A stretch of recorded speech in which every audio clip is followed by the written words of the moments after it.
be here. It's good to see everybody at the garden party. And it's my first time here, and it's my first time giving this talk, which is called The World's Most Unlikely Vegan. I have not actually had this certified yet by the Guinness Book of World Records, so I'm kind of using that term colloquially, but it's to get across the kind of unlikely arc of my vegan journey.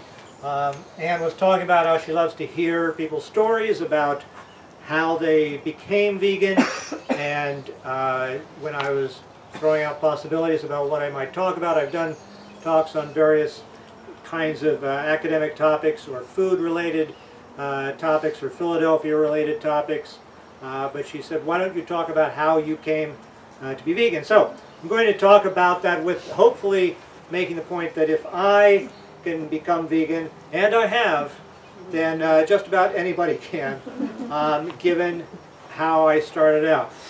So first I'm going to make a mark on this and see if it can be erased, because that is not as certain as you might think.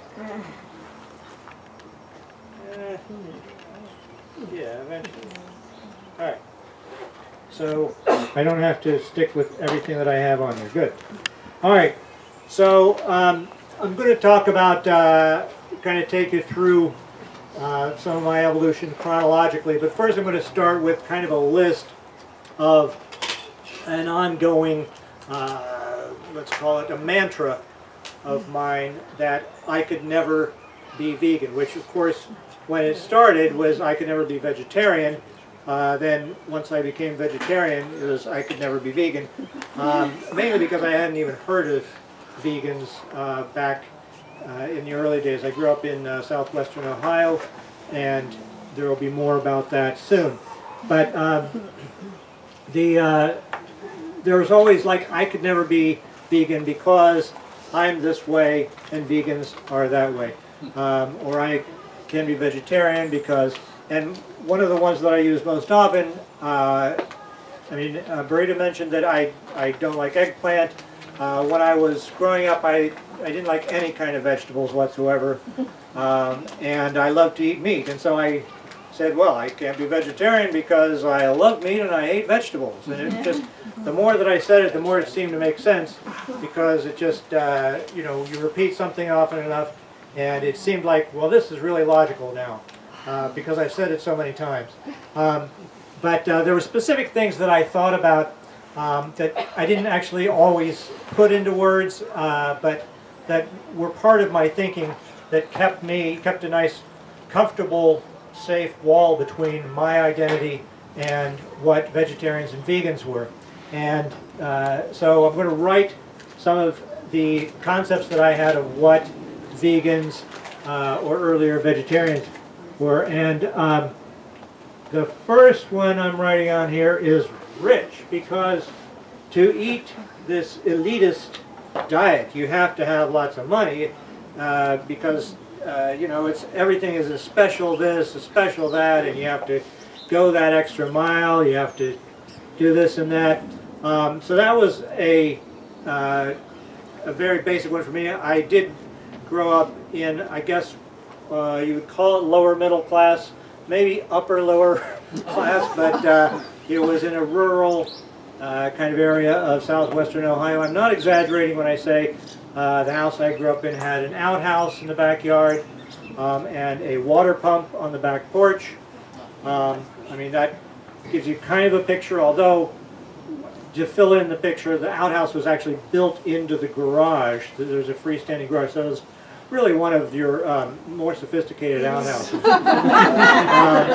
And the pump on the back porch, it didn't work anymore by the time I was growing up, but it was still there. And the porch was enclosed, and it was all of that. But it was, you know, I didn't have a really upper class upbringing, and the kind of food that we were used to eating in Middletown, Ohio, was not conducive to what I thought of as those fancy schmancy kind of things that vegetarians and vegans eat. And just to give you just some idea, no kind of aspersions on my family or anything, but I grew up thinking that mangoes the green peppers were called mangoes because that's what people in my community called them. This was the early 60s in southwestern Ohio. I guess they didn't get a lot of mangoes in at that point, and so we would have these things called mangoes, which I later learned were not called mangoes at all. And vegetables in general in that cuisine tended to have an approach that you would put them in water and just leave them there until you came back and you couldn't see any color, and then you knew that they were perfect. So that's when I thought of vegetables, what eating vegetables was like. That's what I was thinking of. Yeah, so the loving, vegans and vegetarians love the taste of vegetables. I'm going to just put love veggies, and obviously that didn't apply to me because I hated all vegetables, including eggplant, which to this day I still have a profound antipathy toward. But more to the point, I think one of the key things that I thought was a distinction is that vegans are humorless. Am I right? Come on, vegans, they're all, everything's so serious. Come on, lighten up, man. It's not the end of the world. All right, it is the end of the world for several billion animals, but still, come on, let's laugh it off. I always thought of myself as, very humorous guy or a kind of a class clown. I've sometimes gotten in trouble for clowning around in situations where some people thought it was not appropriate, but I definitely always thought of myself as somebody who could always find a humorous angle on things. And vegan, certainly, even once I went vegetarian, I was like, I won't be vegan because they're always, they got the judgmental thing, the finger pointing, the preaching, and me, I'm just a wild and crazy, happy-go-lucky, funny, fun-loving guy. So that's not going to be part of my thing.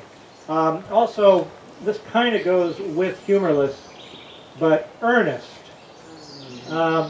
And I didn't really think of myself as an earnest person because earnestness is it's like the opposite of irony.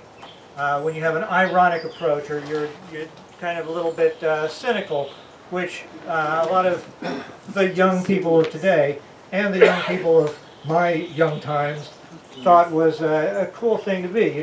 Just being able to recognize things and have kind of an ironic distance toward them was something that we thought was valuable, and that may be just something that everybody has to go through that phase of their life where that seems like a good approach, but then later on, and I'm telling you young people now, but later on you'll probably find that you're going to need to invest yourself in something and take it seriously, and it is going to become important to you, and saying, I just really couldn't care less is not going to swing it. But so vegan certainly, I thought, that's certainly something that's far away from me because I'm not an earnest kind of person.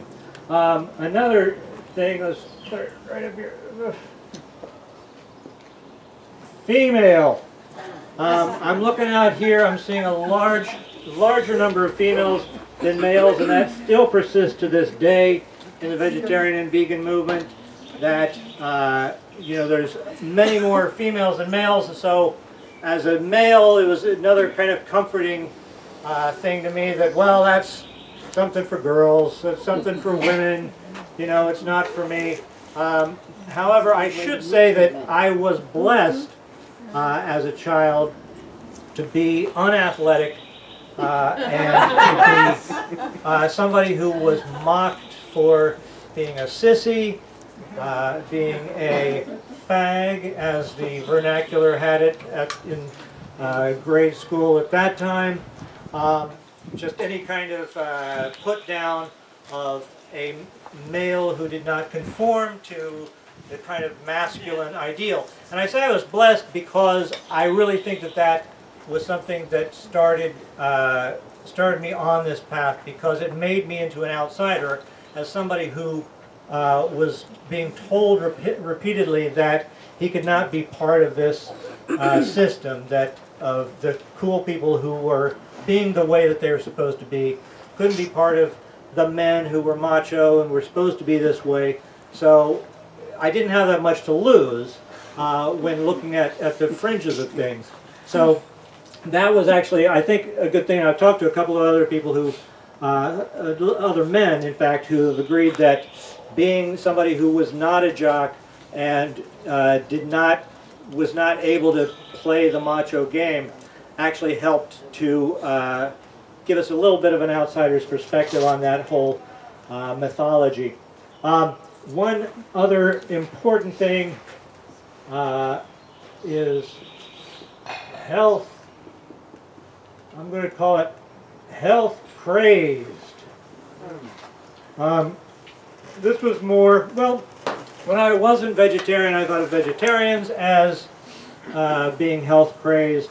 And then when I went vegetarian, of course, I wasn't health crazed, so I knew that vegetarians weren't that way, but vegans definitely. They were all about health. It was all working out, just measuring your food, counting calories, doing this, eating low fat.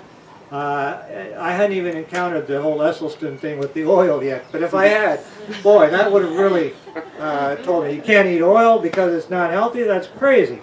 And as you can see, even today, I'm not the picture of health in terms of achieving that perfect body that is like the poster child for vegan nutrition. However, I did find that I had kind of exaggerated the equation between eating vegan and eating healthy, because mostly when you hear it, this still is the case today, when you hear about veganism through mainstream sources, it tends to be people being spotlighted who are on some health kick or have some kind of health angle.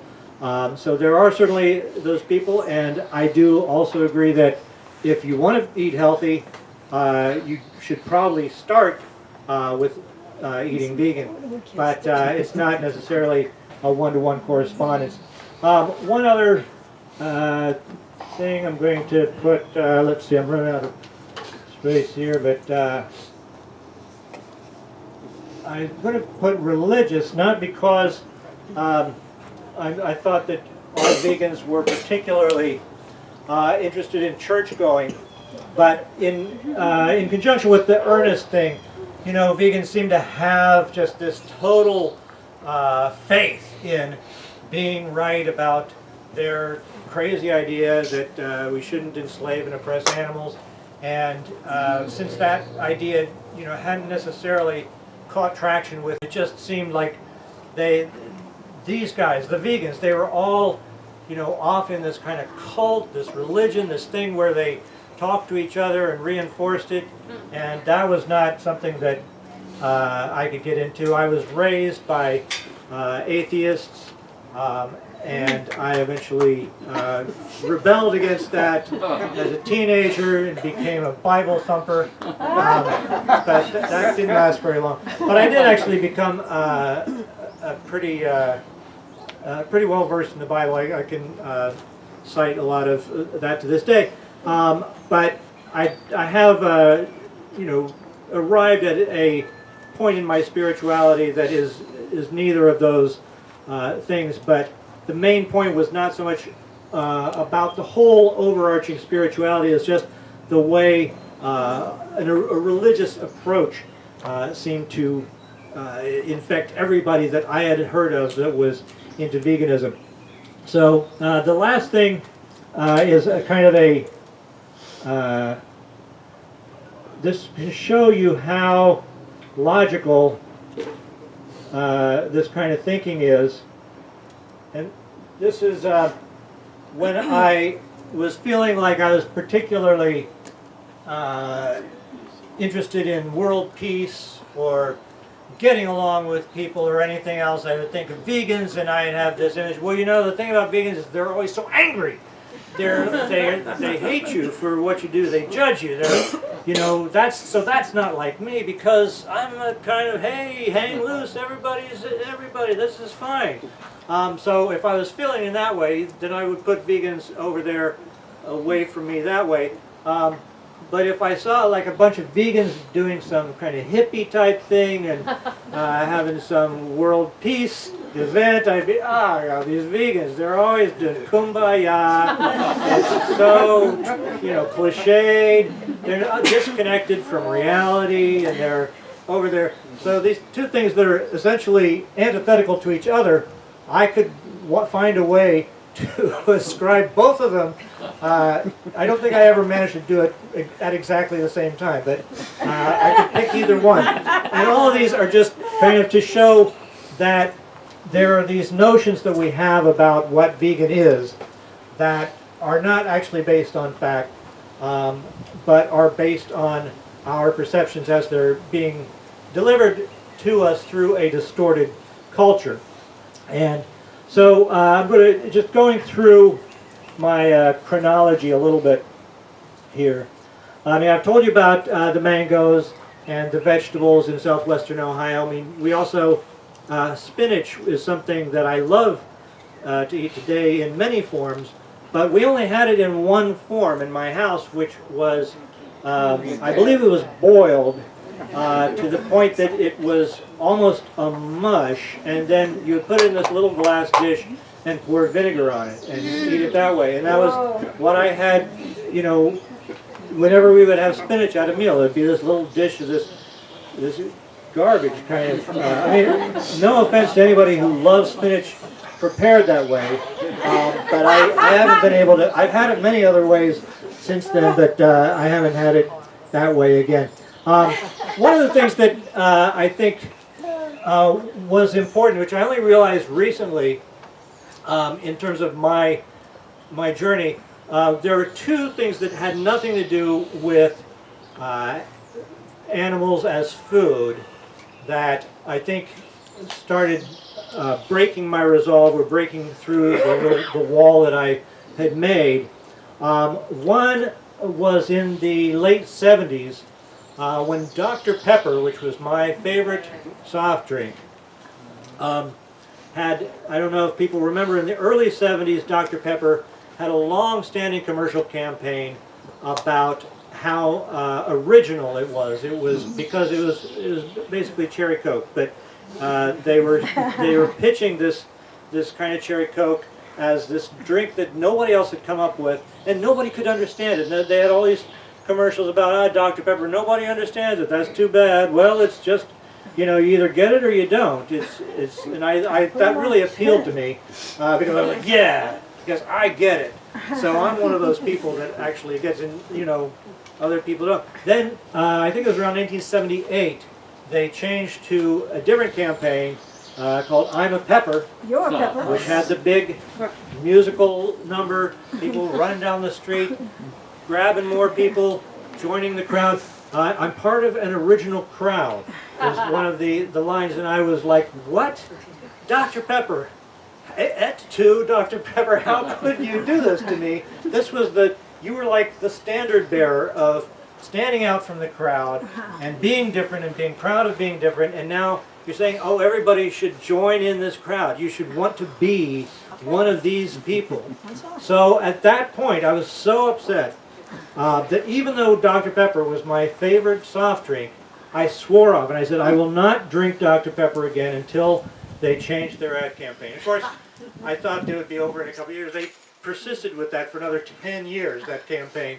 And then by the time they were off it, I didn't like Dr. Pepper. I'd never really gone back. But it was just a little thing that I didn't realize it at the time, but it showed me that my convictions about something could override my personal pleasure in something, or something that I thought of as something that I did because I liked it. And so that, I think, laid a little bit of the groundwork. Also, on a little more, less frivolous note, I think, when I was in college, I started taking women's studies courses, and I was introduced to the concept of feminism, which up to that point I had known of as women's lib, Anybody remember the women's lib? Okay. I mean, just that term is something that we used in the mainstream to kind of pejoritize feminism and make it into this cute thing that, again, could be kept at arm's length. And I bring this up because when I started taking these courses, for one thing, I was like the only man in the class, which was cool because, you know, the women would be like, "Hey, that's cool that you're doing this." And, yeah, it is cool. So that was good, but it was also because I was again an outsider, which was a role that I was used to. But I was actually learning stuff about privilege and about invisible privilege. And it was really a revelation to me that there were privileges that I was enjoying as a man that if I were in the same socioeconomic stratum, in the same place and time, I would not be enjoying if I were female. And you know, I actually learned all of these things and found these things out, and it did start me to wondering, I mean, are there other things that I might not be aware of, that I have a privilege, that I'm profiting from something that, you know, I didn't necessarily start, but that I'm, you know, I'm benefiting from without even knowing it because it's so entrenched in society. Now, I didn't have an answer for that yet at that point, but it is something that I think started getting me thinking more seriously about that. And at this point, I was still talking to people about, I had vegetarian friends. One of my best friends, two of my best friends from high school, a boy and a girl, were vegetarian, and I would talk to them about it and you know, ask them questions, like very penetrating things like, "But don't plants feel pain, huh? Did you ever think of that, huh?" You know, I would come up with those, just as everybody who interrogates the vegan is like, "I've just come up with this amazing question you've never heard." So that was me doing that to them.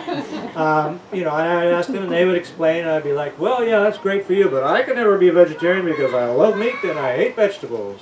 And so with these different things happening, that mantra started to crack a little bit, and I started wondering, I wonder if I could actually become a vegetarian, because the thing that I had noticed is that when I was eating meat, even though I loved, you know, loved meat, I loved to eat meat, I always wanted it with a lot of sauce on it and a lot of accoutrements and a lot of stuff. I didn't actually like meat that was rare, because it was like, that was a little disturbing for some reason. I didn't like meat that tasted too much like meat. I wanted to have for one thing, I could never really abide any pork products. I was the world's only person who just never liked the taste of bacon. Never got why bacon was and still is supposedly this holy grail for meat-eating foodies. For pork, I always had to have a bunch of Italian dressing on it, and yet I would still go around saying, "Oh, I love eating meat." But I started thinking about the fact that when I was eating meat, I was going through a certain amount of mental gymnastics to stop myself from thinking about what I was eating. So I did start thinking, I wonder if I could actually do this for a little, or, you know, try this out. And I was just kind of entertaining that concept when I moved to Philadelphia. And that was 30 years ago. And it happened that shortly after moving to Philadelphia, I enrolled in a course called the Forum, which is part of what's now called Landmark? Bob, you'll know. What is it called? It's Landmark life. for No. What is it? Landmark? Landmark? Landmark. That's it. I knew it started with an L. This was in between Landmark and when it was just Erhard Seminar Training. EST. People have heard of EST. I had heard of EST, and somebody that I had known had done it, and by the time I had signed up, there were no more ESK things. They had just stopped that and started this. And that whole organization, you know, I'm not going to start talking about whether people should do this or whether they're completely on the up and up. But I will say that this had a profound effect on me because I was signed up for the next session. It was a weekend-long session, the next one on the docket, and the topic happened to be commitment. And they talked about, you know, how you may think that who you are is an amalgamation of all these things that have happened to you, your genetics, your upbringing, your life experiences and so forth, but who you are actually is what you do because you've said you were going to do it. And to me that was like, it was a real revelation that I could say I was going to do something and then go forward living that word and being that person who said that they were going to do that and make that be true. And so at that point I said, well, you know, I probably could be vegetarian then. And you know, I probably could marry my girlfriend Cynthia Way, who's now my wife of 27 years. I thought a few different things. That's right, let's have a big hand. That's true. Well, I had been vacillating on that because I was like, I can't get tied down. You know, what if something better comes along? I don't want to commit to that. Of course, for the forum people, the point of graduating from this session seemed to be that you would now commit to calling more people to get them to do the forum, yes. Which I did do for a few months. I did help them out, I think, to the point that I repaid my debt to them, in addition to paying for the session. But, so I'm going to leave that whole thing behind, but it did leave with me this concept that all of your excuses about not doing something are nonsense compared to your ability to live with integrity, because that's the person that you want to be. And the way that you do that is by making a commitment and then living it.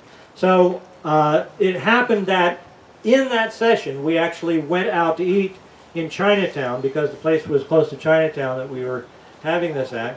And I had all these vegetable dishes that had vegetables prepared in a way that I had never had. And so I said, well, no, this isn't bad at all. I could eat this. And I actually at that point decided I was going to be vegetarian by the end of the year, 85, and I had a vegetarian friend at this place I was working in Newmarket. This was back when there was a market at 2nd and Lombard in Newmarket that had a little mall. I was working there with a woman who was working at Mom's Pizza, and I would always get pepperoni pizza from her, and I told her I wanted to slowly gradate the number of pepperonis on the pizza down to 1 and then down to nothing by the end of the year. So she helped me out with that. She was mocking me about it, what a silly way that was to go vegetarian, but it worked. And so I was vegetarian, and I still had that notion of vegans. You know, I can be vegetarian, but the vegans, they're crazy, they're extremists, they're too judgmental. You know, vegetarian is just perfect for me. And I stuck with that for 13 years. And what happened to change it was that a woman named Roz Warren, who is a feminist book editor, asked me to write a book of vegetarian cartoons. And I did, and that's called The Joy of Soy. And it's right here. We have it for you here today. A few copies on special. This is a garden party specific special. It's normal cover price is $8.95. You can get 2 for $10 today, and I will sign them in this special way. But the reason that I bring this up as the thing that changed things is, even though this is a book of vegetarian cartoons, many of which now make me cringe because the person that wrote these cartoons did not understand things the way I do. But what happens was we started going around and promoting this, and I had a little shtick that I did. I'm going to take No, you can only erase things within the first minute. I think that's the rule. There's water under the thing if you want to wet it. You got water under the thing. You want to wet it. Remember the little thing of water you had? That's true, but I don't want to put this in water. Well, just pour the water on it. It wouldn't hurt.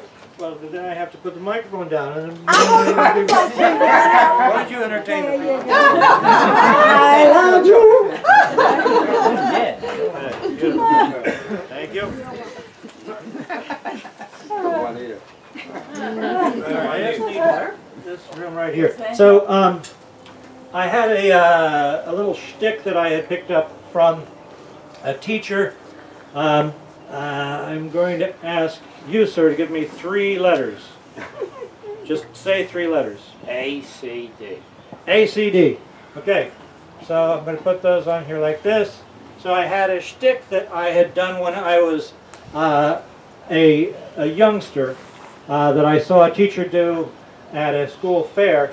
And I said, well, I could probably do that.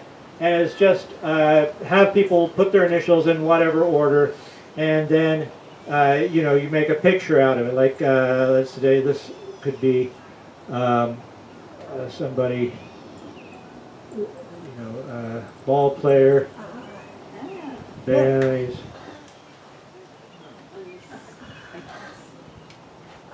Okay. He's rolly fingers.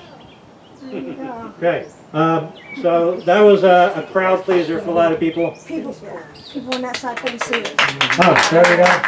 Thank you. So I started doing that to promote the Joy of Soy around different book fairs, Whole Foods markets and things. And I came up with this routine called the Draw Along, where I would challenge people to put their initials on, and I would create a picture that would show that they were meant to be vegetarian, and of course also somehow the picture would involve them buying a copy of The Joy of Soy, so it would show that that's what they were meant to do. And my publisher said that she would pay half my way to this conference out in Western Pennsylvania if I would go out there and pitch this book. And so I said, all right, well, let me see if what we can get going. So I talked to the conference organizers and actually got them to knock down the whole entrance fee on the basis that I would come and do this entertaining thing where I could draw cartoons for people and make these things out of them. And so it sounded like a good deal, and I went out there and sold a moderate number of books. But what happened when I was out there, and this is a conference called Vegetarian Summerfest, is that I started learning things that I did not know about food animals and about food animals used in vegetarianism. And I walked in there with my books and went right into the bookstore. One of the first people I talked to was the guy running the bookstore. He was a little shorter than I am, bald guy with a kind of a wry expression. And I said, yeah, the guy told me to bring my books here so that they can be sold. And he said, let me see this. And he said, oh, vegetarian cartoons, is it? And already I was feeling like, well, yeah, come on. I mean, don't judge me, man. Don't judge me. And then he was kind of snorting at a couple of them. And the thing is, I can't say that this book is certainly worth 2 for $10. I'll give you that. But there were things about the production of it that the cartoons came out. They were reproduced in 2 separate generations, so they lost resolution. They were smaller than I had hoped that they would be. And he looked at one of them. I forget which one it was, and it was like, "Did you just sketch this in 2 minutes?" I'm paraphrasing, but I can't remember exactly what he said. But he hit on exactly the thing that I was the most insecure about in the book. Then he flipped through another one and chuckled and said, "Oh, that one's pretty good." So I thought, all right, well, that's not so bad. And I remember meeting this guy and talking to him and kind of being impressed that he seemed to have kind of a sense of humor like my own, that he was ironic, but certainly was connecting with me where I was at. And of course, That man was Jay Dinshaw, which I did not realize at the time who Jay Dinshaw was. He was just this wisecracking guy at Summerfest. But he and mostly the speakers there all combined to make me realize that when I went vegetarian, I had really meant to go vegan. And so I decided, again, I'm going to be, this was in 1998, as I'm going to be vegan by the first year of the new century. I gave myself a longer time to do that. And I have to say that at the time that I decided that the real thing that I was looking the most fearfully at was living a life without cheese. And I said, I can't believe that I've committed myself now that I'm going to live without, after this point, you know, whatever this point is, I will no longer have any cheese. And I just imagined how my life was going to be. That it was going to be this barren wasteland where I would sit down and dutifully force myself to eat because there was not going to be any cheese involved. And it was going to be so awful. But I had decided I had to do it for an ethical reason. So I was going to bite the bullet, and I was just going to somehow manage to carry on. And I really, I can remember that that seemed very, very real to me at the time. And then I got up to the point where I was tapering off my milk drinking and my egg consumption, my cheese consumption. And eventually, before the point that I had planned to, I realized that I had already stopped eating these other animal products. And like a month later, I thought about eating cheese, and I was like, cheese? Are you kidding? Why would I want to eat that? What was I thinking? I had no craving for it at all. I have never had, in the 15 years since then, I've never had a craving for cheese. Although, now that they're doing artisan cheeses, you know, they're fun to eat, but they don't make me go, oh, finally I can eat cheese. So in case there's anybody out there that's thinking, you know, I'd love to be vegan, but cheese, it's an addictive mindset. It's something that your mind kind of gets caught up in this notion that you still have to have this when it's, once you're off of it, it doesn't make any difference. So my time is almost up, but I'm just going to go through very quickly what I did once I went vegan.